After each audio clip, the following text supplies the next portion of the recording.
IRS tax debt? With Civic Tax Relief, they were able to save me upwards of $80,000 that I would have had to pay had I not reached out to them. Get ready for a toll-free hotline. Take advantage of new IRS tax forgiveness programs that may protect you from IRS collection agencies. I owe the IRS $37,000. They have the power to garnish your wages, put liens on your property, and levy your bank account. Civic Tax Relief can help protect you from the IRS. Civic Tax Relief basically represented me against the IRS. By the time everything was completed, I didn't owe the IRS anything. Find out about the Fresh Start program that is now available through Civic Tax Relief. Civic Tax Relief's special tax hotline can help you discover all the relief programs available for free. I would recommend anyone who has a tax problem to contact Civic Tax Relief. Just call 800-285-3500, 800-285-3500. Don't wait. Call now. 800-285-3500, 800-285-3500.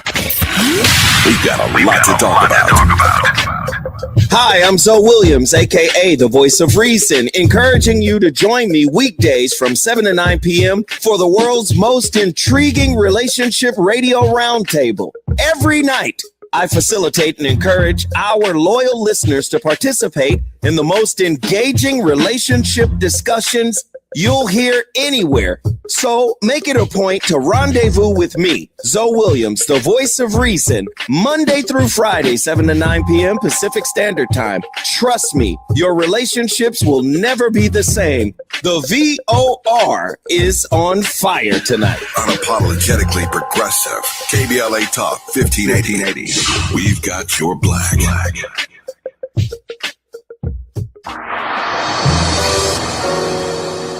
Ooh-wee, Fridays just got better. What's up? I'm Amanda Seals, and this is your invitation to come and sit with me. Yes, get seated as I do my thing on KBLA Talk 1580.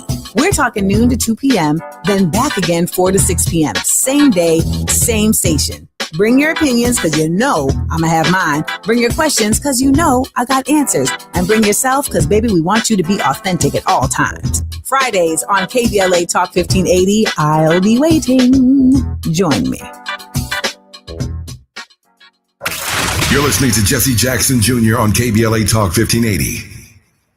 The Jesse Jackson Jr. Show. The Jesse Jackson Jr. Show. The Jesse Jackson Jr. Show.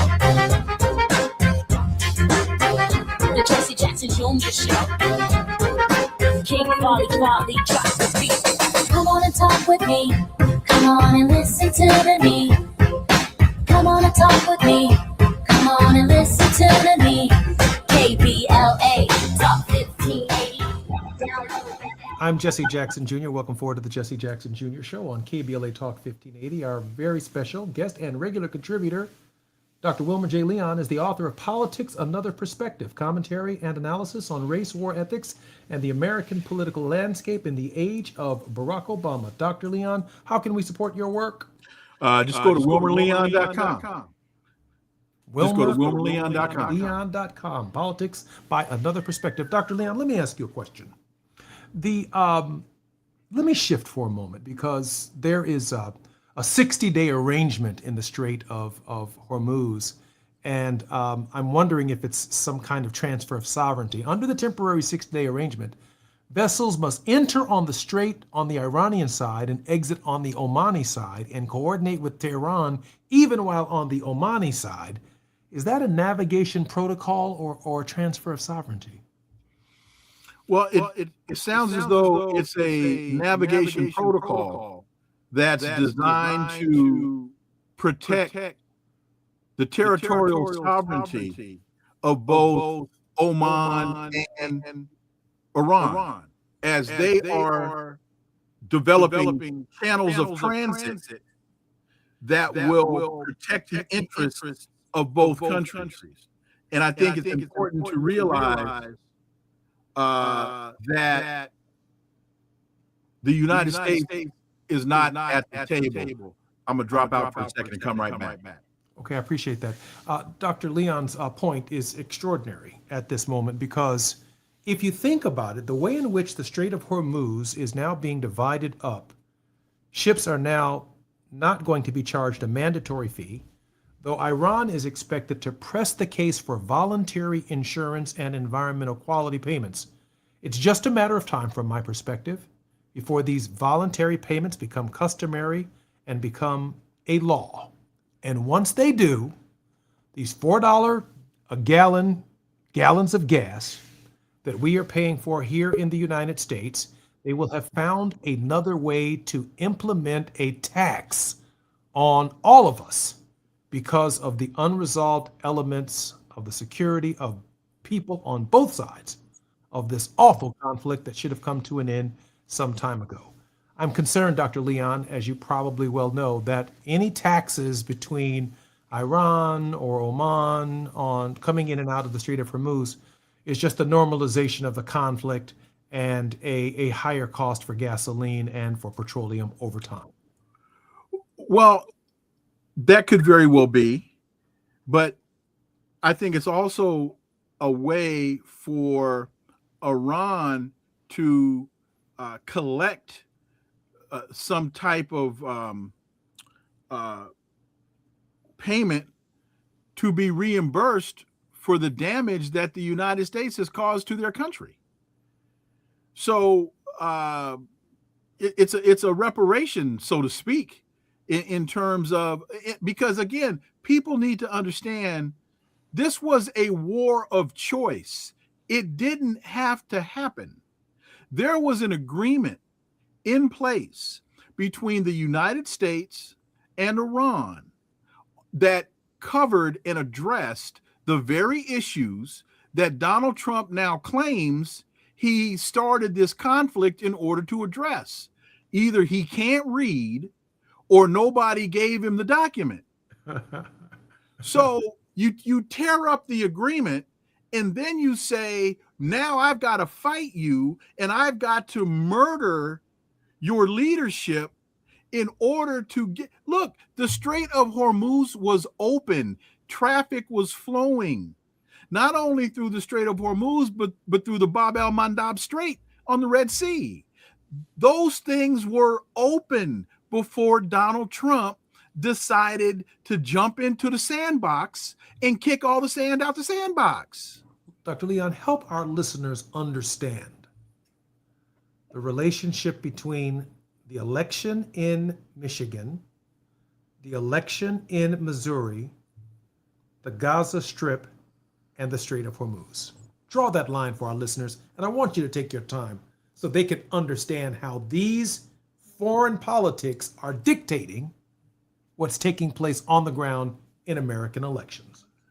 There was a time up till maybe, I'll say 5 years ago, that talking about the Zionist colonial settler state called Israel was for all intents and purposes off limits.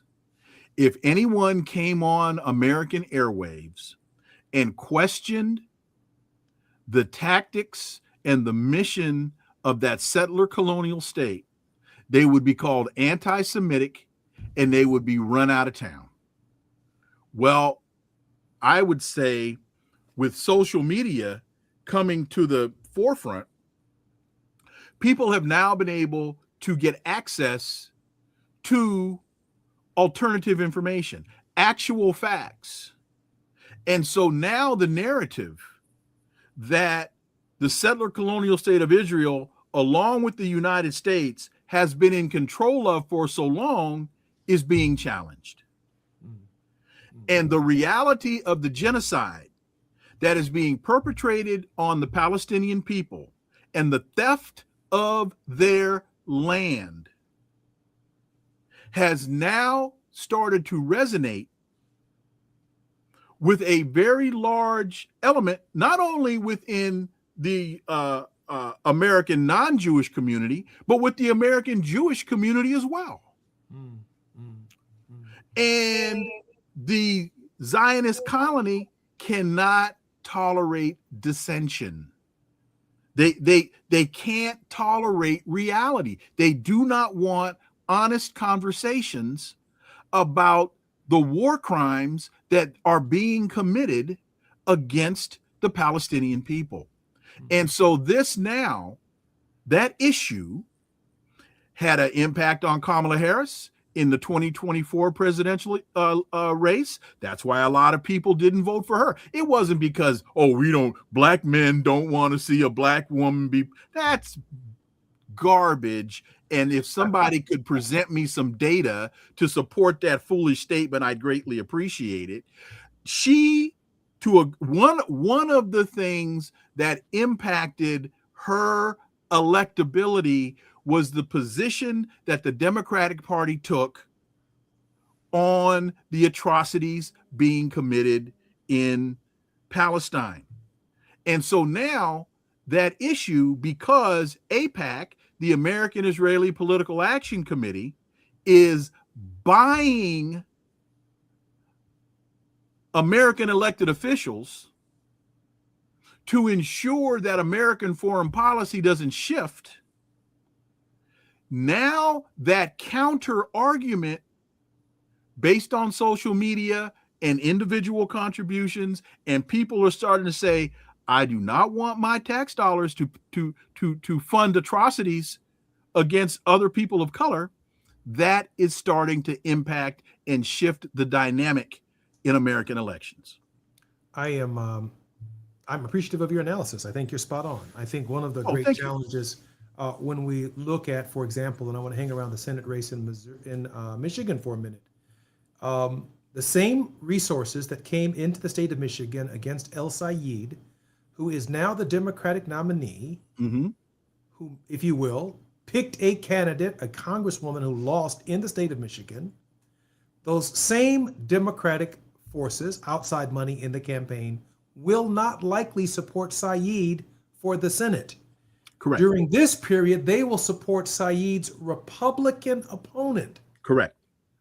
Now, while we're voting for the Democrat, El Sayed, because we're a big tent party, and usually when the victor wins, we lick our wounds and keep it moving to keep the party together and so that we can capture the seat out of Michigan, there is a strong probability that forces that would normally support the Democratic nominee, and we need that vote in the United States Senate, will take these massive resources and bring them in against the Democrat. In other words, they're playing both sides of the political ledger in these campaigns on a single issue, meaning that issues in Detroit or Kalamazoo or other cities within the state of Michigan are all on the chopping block on the questions of their domestic issues and concerns, including but not limited to Medicare for all, because those are not the forces or the issues that are driving the big money that's coming in these campaigns. And what did Du Bois tell us in 1956? I believe that democracy has so far disappeared in the United States that no, quote, two evils, end quote, exist. There is but one evil party with two names, and it will be elected despite all I can say or do. If a voter organizes or advocates a real third-party movement, he may be accused of seeking to overthrow this government by force and violence. Anything he advocates by way of significant reform will be called communist. And what did Donald Trump say about El Sayed, about Mamdani after the election? He's a communist. That's exactly I'm Jesse Jackson Jr. You're listening to the Jesse Jackson Jr. Show. Our very special guest, Dr. Wilmer Leon, a regular contributor worldwide with Wilmer Leon. More when we come forward right here on KBLA Talk 1580. While you're stuck in traffic, we can at least bring you up to speed on the news of the day. You're listening to Jesse Jackson Jr. only on KBLA Talk 1580.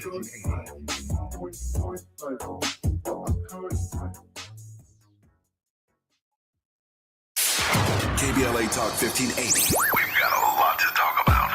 KBLA Talk 1580, connecting you with services and solutions. 10 Toes In serves as a mentorship and domestic violence prevention program. They support, educate, and empower couples during and after incarceration. They assist male returning citizens to re-enter society successfully and to help them maintain a healthy relationship with their romantic partner. They offer a mentorship support group for formerly incarcerated men. 10 Toes In teaches its Intimate Relationships 101 curriculum at male prisons throughout the state of California. They host sister support group meetings for women who are intimately involved with incarcerated and formerly incarcerated men. 10 Toes In is a 501c3 nonprofit organization. To access their services or make a donation, please visit them online at 10toesin.org or find them on Facebook or Instagram. They are healing lives through relationships. This is a community call to action from KBLA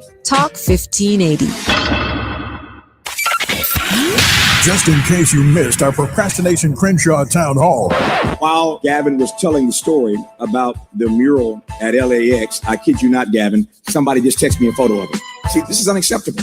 That inside of LAX, they have a mural. These gorgeous, beautiful pictures of Destination Crenshaw. It don't look nothing like this. We don't know when they're going to restart or when they're going to finish, but they're marketing and promoting this inside of LAX. It's not right, y'all. It's just not right.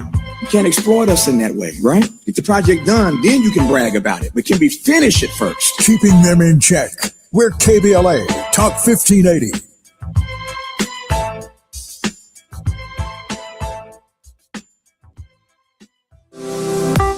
It's never too early to start talking about money in realistic ways with your kids. JP Morgan Chase navigates how to educate your kids now about creating long-lasting, healthy money habits. Whether your kids are in elementary school, high school, or college, now is a great time to start a conversation about ways to create healthy money habits as they grow, ultimately benefiting their financial future. Talking about money in a realistic way to support your kids' lifestyle and dreams, your first banking account geared towards high school or college. It's never too early. Explaining the basics, what you earn and what you spend, building financial confidence starts with getting organized. Learning and practicing vital money skills now will stay with them for life. Tools they will have to stay on top of their finances and achieve their goals. This segment is sponsored by JP Morgan Chase.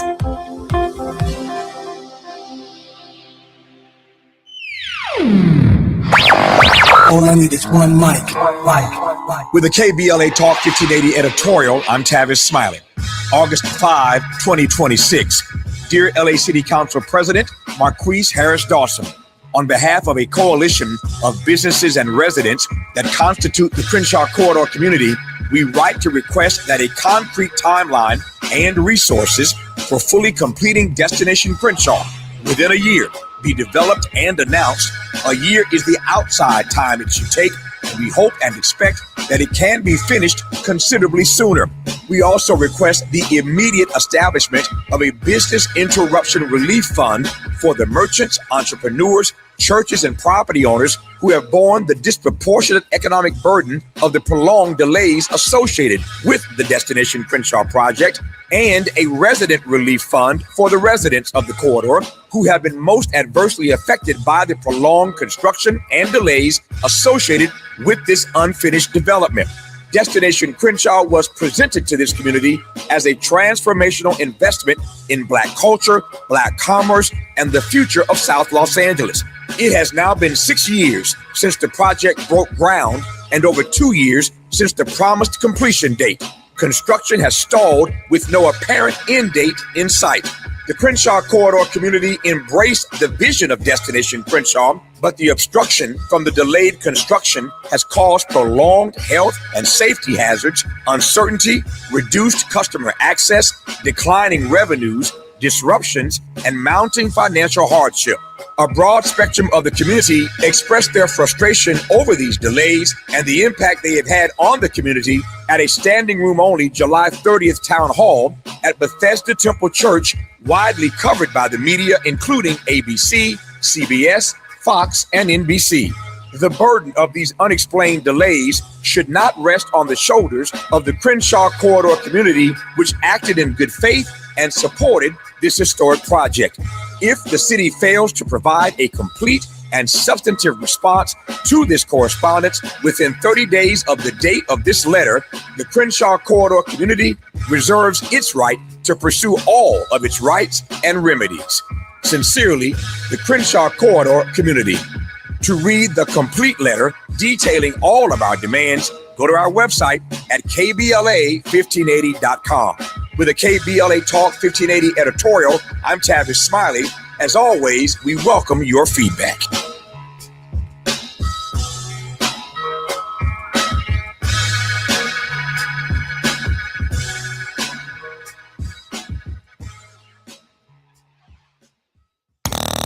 Now back to more of Jesse Jackson Jr. on KBLA Talk 1580. The Jesse Jackson Jr. Show. The Jesse Jackson Jr. Show. The Jesse Jackson Jr. Show. The Jesse Jackson Jr. Show. King Volley, drop the beat. Come on and talk to me. Come on and listen to me. Come on and talk to me. Come on and listen to me. KBLA. I'm Jesse Jackson Jr. Welcome forward to the Jesse Jackson Jr. Show on KBLA Talk 1580. Our very special guest in this hour is our regular contributor, Dr. Wilmer Leon, who has a PhD in political science and primary areas of Black politics, public policy, and American government for 11 years. He was a lecturer at the Political Science Department at Howard University in Washington, D.C. Dr. Leon, welcome forward to the show. Thank you, sir. Appreciate it. Dr. Leon, we've had a fairly fascinating conversation from my perspective in terms of what took place in last night's elections, where the money came from on the other side of the world that determined our representation in a conflict that largely our community is either not paying attention to, or given the domestic issues that are in front of them, they don't particularly care much for. But our leadership at the federal level is clearly being determined for us by outside forces concerned about an international conflict. I'm wondering what is lost in the caliber of our authentic leadership in the midst of this fight and in the midst of this quarrel. Will we hear less from Black leaders at a time when we should be hearing more from them? Absolutely, because the majority of them are so wedded to the Democratic Party and to the establishment that they're there to go along to get along. They're interested more in what my dear friend and mentor Tom Porter would call the near position, N-E-A-R, the near position. They want to be near power, but they don't really want to have the responsibility of being powerful. Go back to Dr. King, 1967, April 15th. This confused war has played havoc with our domestic destinies. He's linking here the foreign policy and the domestic policy, which is getting to the crux of this conversation. This confused war has played havoc with our domestic destinies. Despite feeble protests to the contrary, the promises of the Great Society have been shot down on the battlefield of Vietnam. The pursuit of this widened war has narrowed the promised dimensions of the domestic welfare programs, making the poor, white, and Negro bear the heaviest burdens. He said, we spend $322,000 for each enemy we kill, while we spend in the so-called war on poverty in America $53 for each person classified as poor. And that was in 1967. And so as we look at a $58.7 billion contract being given to Lockheed Martin, for what? That's the question that people, 1.8 billion to Northrop Grumman, 58.6 billion to Lockheed Martin. For what? That's for what? That's where we are. For what? With all of the domestic needs that we have, from education to healthcare to housing to fixing Crenshaw to wildfires to putting out and stopping floods. For what? For what? Well, because that's because we're keeping America safe. No, if you stop with people, they'd stop. Look, one of the very interesting things when you listen to this dynamic about the narrative on the Middle East, what do they keep saying? Iran responded to a U.S. missile attack by sending missiles into Saudi Arabia or Bahrain, or Iran responded. You don't hear them saying Iran was the aggressor. What you hear them saying, so the point there is, maybe if you stop giving them things to respond to, maybe they would stop responding. Ever think about that, Donald Trump? Ever think about that, Hakeem? I have one last question since you brought up Hakeem. That's exactly where I was going. We only have about a minute and 30 seconds left in our show. Dr. Leon, share with me your thoughts on what it means when the Democratic establishment aligns itself with the AIPAC money and the general election rolls around when the DSA candidate or the progressive candidate that's not of their choice wins. What kind of future does that represent for the Democratic Party? A forever war? A forever war and a very bleak future as a party. And again, I go back to Du Bois.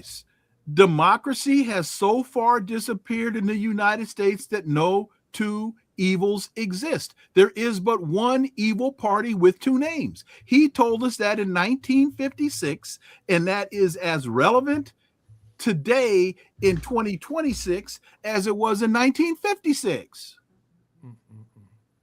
I'm Jesse Jackson Jr. You've been listening to the Jesse Jackson Jr. Show. Our regular contributor is one of the best that's ever done it, Dr. Wilmer Leon. Dr. Leon, welcome to the show, and I'm so grateful you were here this week. Appreciate it, bro. Hey, folks, information is power, but it's what you do with the information that makes you powerful. Don't take my word on this. Look it up for yourself, and you'll probably see we're right. I'm Jesse Jackson Jr. More on KBLA Talk 1580, Dr. S. Todd Urey and the politics of our faith when we come forward right here on the Jesse Jackson Jr. Show. KBLA 1580 Santa Monica. I'm Mike Island with BIN News Now. A third suspect has been arrested in relation to the investigation into the death of Nolan Wells in Mississippi. He is Edward James Porter. This comes after earlier charges against two others. Wells, who was African-American, disappeared on Horn Island during a July 4th celebration, and he was found dead 2 days later. He was the only African-American in his group. Racial tensions abound in this case. Porter is charged with transmitting threatening communication, making bomb threats to a George County clerk's office and the Jackson County Sheriff's Office. Stay with the Black Information Network for updates on this story. Millions across the Midwest are set to be slammed by a round of severe thunderstorms. Storms are set to produce heavy rain across the region, with major cities like Chicago, St. Louis, and Kansas City all expected to get hit. A level 2 out of 4 flash flood risk is in place for much of the area. Get BIN News Now on demand 24/7 on the free iHeartRadio app. For victims of drunk and drug driving, our grief is unique, but you are not alone. You always have a place at MAD. Call our 24-hour victim helpline at 877-MAD-HELP or visit mad.org. This is the KBLA Sports Minute with Ray Richardson. The losing streak for the Dodgers is up to 5. They lost to the Cubs 5-1 Tuesday night in Chicago. Longest losing streak of the season for the Dodgers. They did have something to feel good about last night.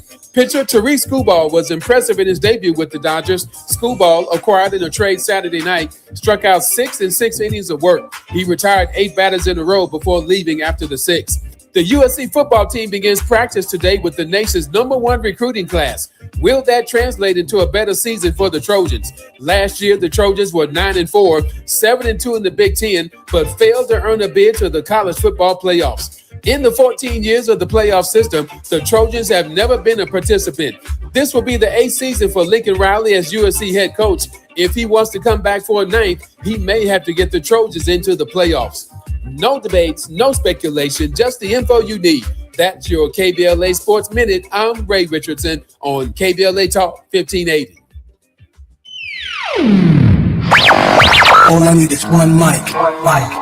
With a KBLA Talk 1580 editorial, I'm Tavis Smiley. August 5, 2026. Dear LA City Council President Marquise Harris Dawson, on behalf of a coalition of businesses and residents that constitute the Crenshaw Corridor community, we write to request that a concrete timeline and resources for fully completing Destination Crenshaw within a year be developed and announced. A year is the outside time it should take, and we hope and expect that it can be finished considerably sooner. We also request the immediate establishment of a business interruption relief fund for the merchants, entrepreneurs, churches, and property owners who have borne the disproportionate economic burden of the prolonged delays associated with the Destination Crenshaw project, and a resident relief fund for the residents of the corridor who have been most adversely affected by the prolonged construction and delays associated with this unfinished development. Destination Crenshaw was presented to this community as a transformational investment in Black culture, Black commerce, and the future of South Los Angeles. It has now been 6 years since the project broke ground and over 2 years since the promised completion date. Construction has stalled with no apparent end date in sight. The Crenshaw Corridor community embraced the vision of Destination Crenshaw, but the obstruction from the delayed construction has caused prolonged health and safety hazards, uncertainty, reduced customer access, declining revenues, disruptions, and mounting financial hardship. A broad spectrum of the community expressed their frustration over these delays and the impact they have had on the community at a standing room only July 30th town hall at Bethesda Temple Church, widely covered by the media, including ABC, CBS, Fox, and NBC. The burden of these unexplained delays should not rest on the shoulders of the Crenshaw Corridor community, which acted in good faith and supported this historic project. If the city fails to provide a complete and substantive response to this correspondence within 30 days of the date of this letter, the Crenshaw Corridor community reserves its right to pursue all of its rights and remedies. Sincerely, the Crenshaw Corridor community. To read the complete letter detailing all of our demands, go to our website at KBLA1580.com. With a KBLA Talk